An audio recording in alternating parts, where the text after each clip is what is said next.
Hi, and welcome to Piano Pandemictivities today, and I thought we might follow up on this idea of Partimento.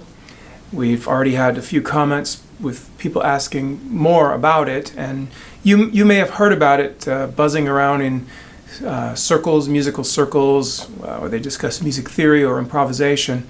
And anyway, so today I'll just explain what it is and how you can go learn more about it. First of all, I want to make disclosure, and that is that as part of the resources that I will be naming, one of them is my own project, which has a subscription fee. So I hate bait and switch things where someone promises one thing and then later it turns out they're trying to sell me something. So I feel very obligated to let you know that one of the resources I will suggest has a small subscription fee. So if you hate that kind of stuff, see you later. Anyhow, what is Partimento? Partimento is a training system that was begun in Italy in the 17th century, probably in Rome. It really reached its peak in Napoli, in the conservatories there. And that's where a lot of the manuscripts of Partimento that are now being studied come from. And many of the best teachers, the people that we study. What it is, it looks like a bass line. It's just a bass line. They get more complicated. Sometimes they have other clefs and other things happen. But at the beginning level, it's just a bass line. What are you supposed to do with this bass line? It's really quite amazing how powerful the training system is. When you first look at it, you don't think it could be all that much. And then later you start to understand its full power. So before you can play a Partimento, before you can go and look at this bass line, you have to learn a few things. And the first thing you have to learn is called rule of the octave. And rule of the octave is a default system of harmonizing notes in the bass. So if you don't know what else to do, if you don't have something else special going on, you just default to rule of the octave.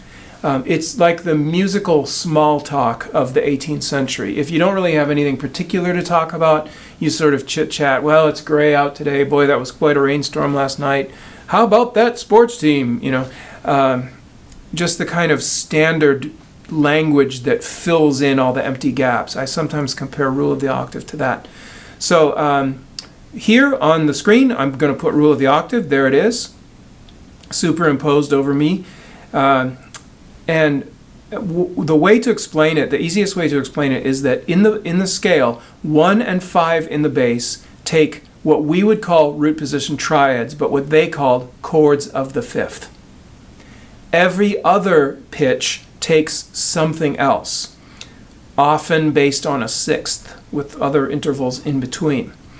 Also, they change rising and falling. Certain scale degrees are different depending on whether they're going up or going down. So 4, it changes going up and down. It takes different harmonies.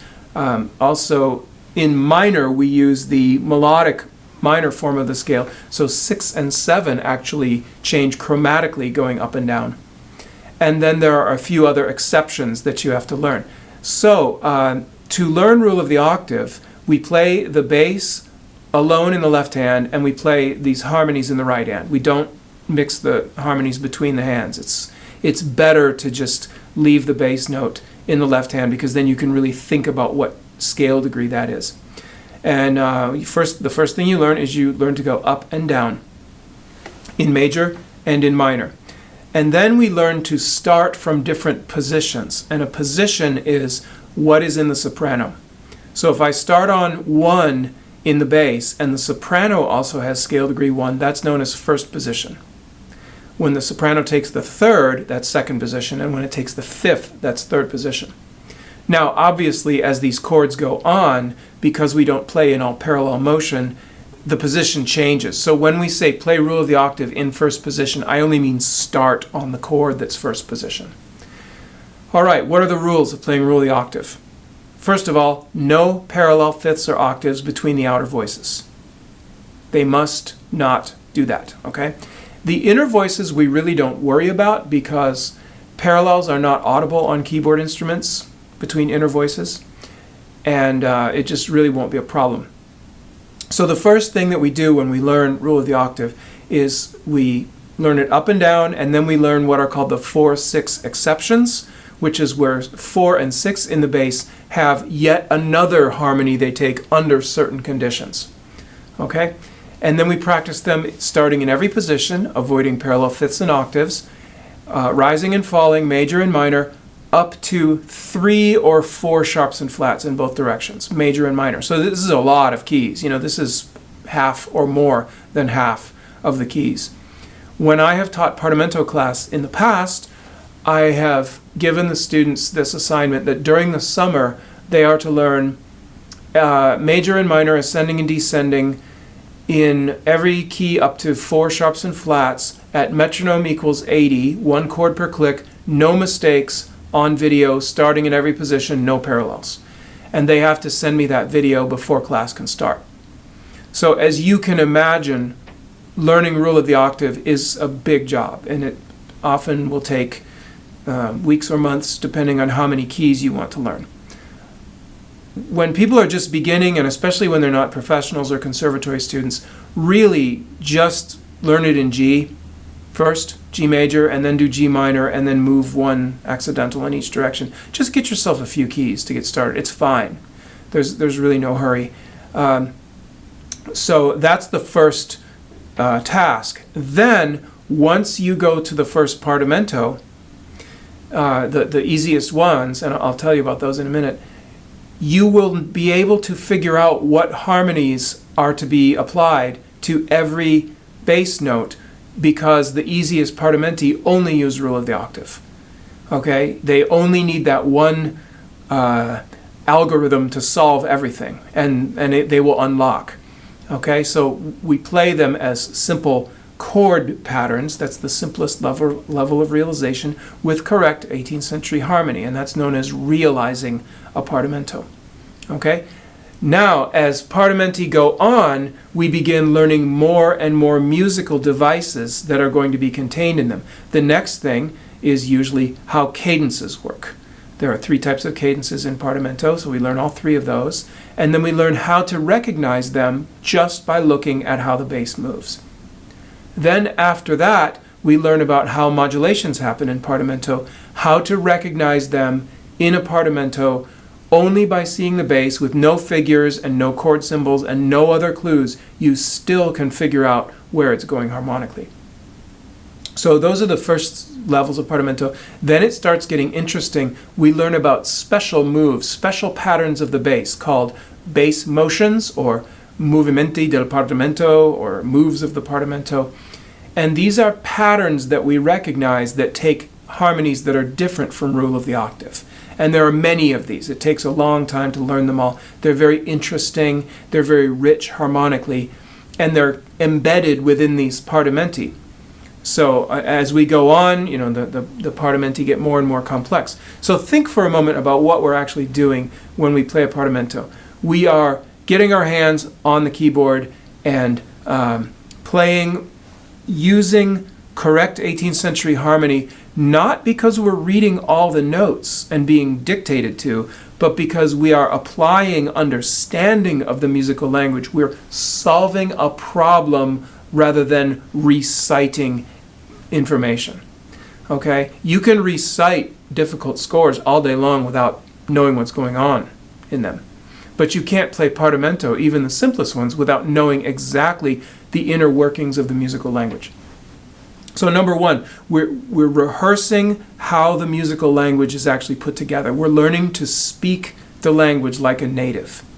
Second, we're getting habits of voice leading in our hands so that the hand just naturally finds the right places, the right harmonies to go to without really thinking too much. Third, we're kind of composing and we're kind of improvising all at the same time. So by undertaking this one activity, we're working on ear, we're working on reading, we're working on keyboard skills, we're working on how the musical language works and harmony and voice leading and everything else, all in one single activity. Okay?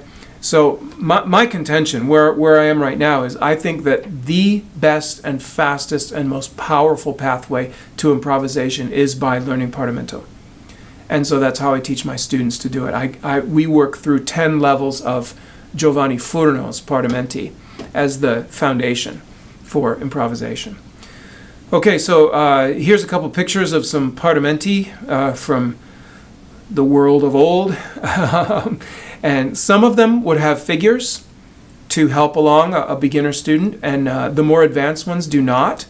In the case of Furno, even his beginning Partimenti don't have figures. You have to recognize only from the movement of the bass what's going on.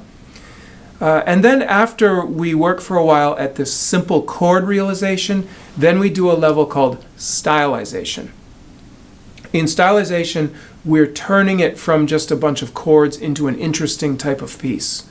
A prelude, or a French overture, or an allemande, or a gigue, or whatever you want. You could even turn it into a choral piece, or an orchestral piece, or a string quartet. You could do anything with it. So that's the top level, stylization. The first level is to recognize, where we look at it and we say, aha, given how this bass is moving, I know what the harmonies should be. That's step one. Step two, to realize, since these should be the harmonies, I will now play them in my right hand as simple chords and get the correct sound. That's to realize. To stylize is then to transform it into a different piece. So resources. Let's talk about resources, because there's a lot more that you need to learn. I told you I was going to do a commercial. So the commercial is for Improv Planet, which is an online school of historic improvisation. I run it. I believe I can honestly say it is the largest collection of video tutorials for historic keyboard improvisation in the world. I think that's probably true. And it does have an amateur level and a pro level. And all this stuff gets explained, and there's tutorials and videos, hours and hours and hours and hours and hours of stuff. So that's linked here. You can check that out. Whether you're interested in that or not, there's a lot of other things I can recommend. I recommend some books. One is The Art of Partimento by Giorgio Sanguinetti. Giorgio is a scholar in Italy, and our best to you Italian friends, and to Giorgio for good health and safety. This book really is the sweeping picture of how all this worked historically, why they did this, what happened to it, what happened in the 19th century. It's really indispensable. It's great. Another book that touches largely on Partimento is Music in the Galant Style by Robert Yerdigan. Wonderful book. He has a new one called Child Composers in the Old Conservatories. I've ordered it. It's actually across the lake in the library. I'm going to get it today. And it's about how these kids studied Partimento and other techniques and became brilliant composers at young ages.